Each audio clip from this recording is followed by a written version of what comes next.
Welcome to the class on silver amalgam. Silver amalgam is one of the oldest restorative material, and it's a much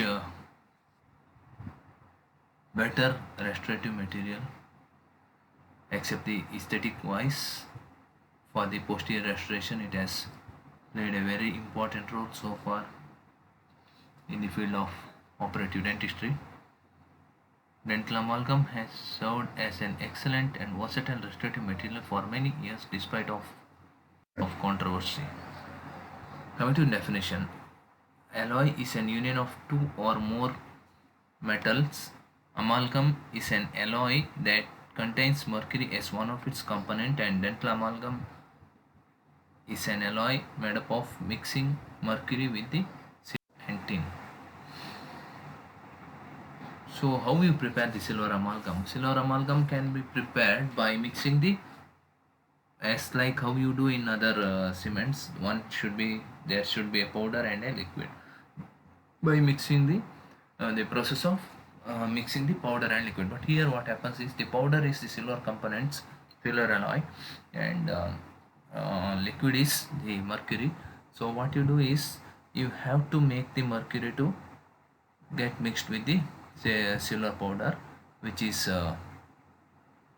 called as a process called as a trituration. What exactly we do in trituration is the removing the oxide layer barrier of the silver alloy, and we're getting into contact with the mercury, and so hence the mercury will get dissolved with the silver alloy. This process of mixing the silver alloy with the mercury is called as trituration.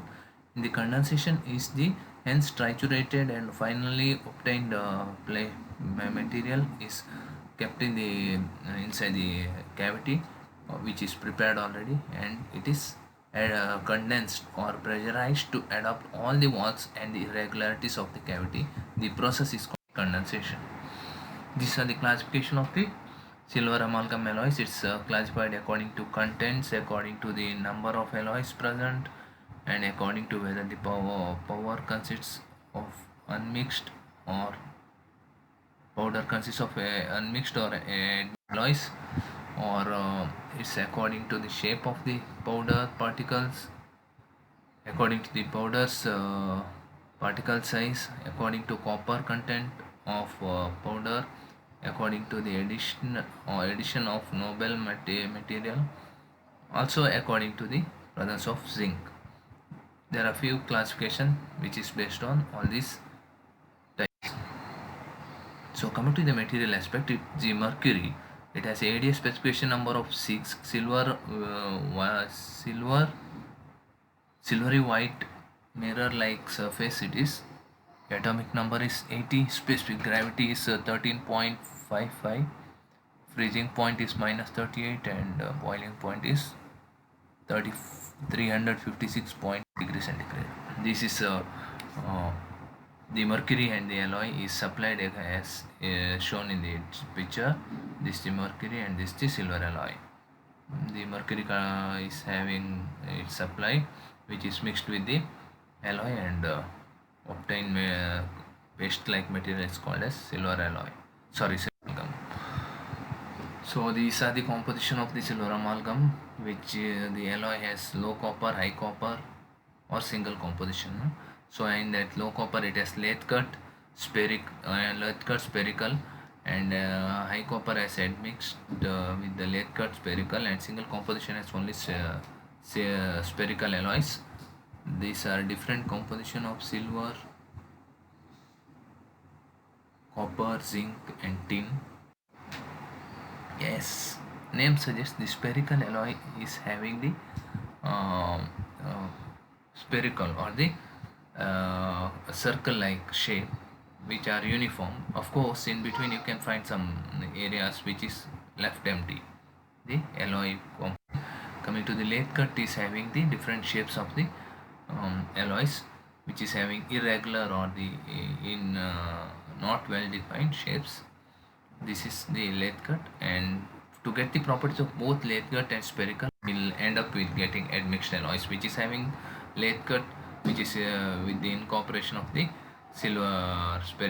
spherical alloys, which results in admixed alloy, which is having better mixing and the better properties of mechanical and physical properties of the uh, alloy which is obtained, the amalgam which is obtained.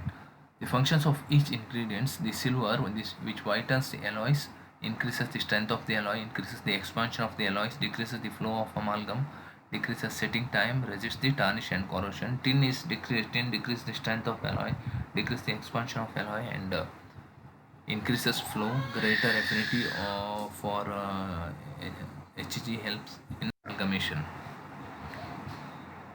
Copper, it hardens and strengthens the alloys, and zinc acts as a scavengers or deoxidizers. Palladium improves the corrosion resistance and mechanical properties of the alloy, and indium decreases the evaporation of mercury and the amount of mercury. Indium decreases the evaporation of mercury and the amount of mercury required to wet the alloy particle. These are some symbols of the final set materials, uh, which contains different phases, final phases of the silver alloy, that is having gamma, which is Ag3Sn, and gamma 1 is Ag2 Hg3, gamma 2 is Sn78, and Hg, eta, and epsilon phases are there, and silver copper eutectic phase. Gamma phase, which is Ag3Sn, it is a strongest structure of the phase, and properly mixed amalgam consists of 33%, and hardness is 125 VHN, that is Vickers hardness number. And gamma 1 phase is having Ag2 Hg3, it is the next strongest phase, and properties properly mixed amalgam consists of 55% of gamma 1 phase. It's BC body centered cubic structure, and hardness is 110 and gamma 2 phase is having Sn78 Hg. It is weakest phase. So gamma 2 phase is having Sn78 and Hg, and as it is seen, the hardness is 15 VHN, and it's the weakest phase, and better to avoid gamma 2 phase in final mix of the cement. Low copper reaction, the alloy particle which reacts with the mercury results in gamma 1, gamma 2, and unconsumed alloy particles. In case of low copper alloys, the low copper alloy basically contains the copper which is less than 6%. This is how the reaction happens. The initially silver and alloy and mercury will react slowly, and as time passes, as mixing increases, gamma 1 phase is seen between them, and in between the gamma 2 phases you can observe here the gamma 2 phase is lesser than the gamma 1 phase, and gamma 1 phase is having the major part in the final set cement in low copper alloy. High copper alloy contains more than 6% of 8% of copper, 6 to 30 around, and two types of high copper you get: admixed and single composition alloys, as I explained before. Admixed alloys, because the final powder is a mixture of at least two kinds of particles in admixed. Um, it's made by mixing one part of AgCu eutectic alloy with the two parts of AgS. Setting reaction with admixed is somewhat similar like before, but here you can see the AgCu alloy particles and AgSn alloy particles on other side, along with the gamma 1 phases. Alloy particles reacts with the AgCu eutectic with the mercury, results in gamma 1 phase, and gamma 2 phase and unconsumed alloy of both types of particles are seen in between. Those are these two unconsumed alloy particle. Single composition high copper alloy, it contains AgSn alloys with the gamma 1 phase in between, and it and in between that the gamma 1 phase crystals grow bigger together and partially dissolved in gamma alloy particles, and epsilon phase is also in between that, which is developed along with the gamma 1 phase. That is, but in this case epsilon is comparatively lesser,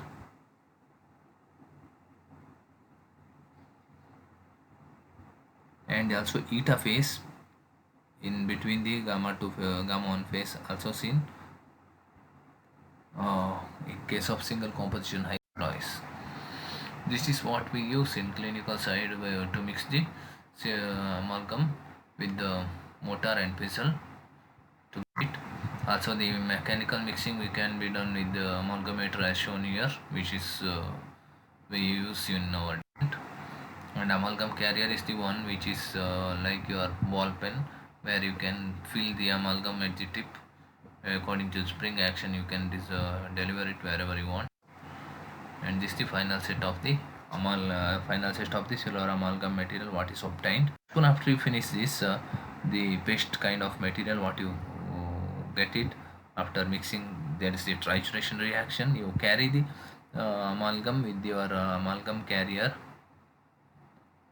to the tooth, and after that, after you deliver it, you use your amalgam condenser to condense it properly to the walls of the restorative materials, restorative walls of the cavity what you prepare tooth, and followed by the second increment or whatever the number of increments is needed for the for filling the cavity what you prepared. After that you condense properly, then followed by the carving slightly, that is called pre-carved pre that's called pre-carving before you go to burnish properly. Mhm.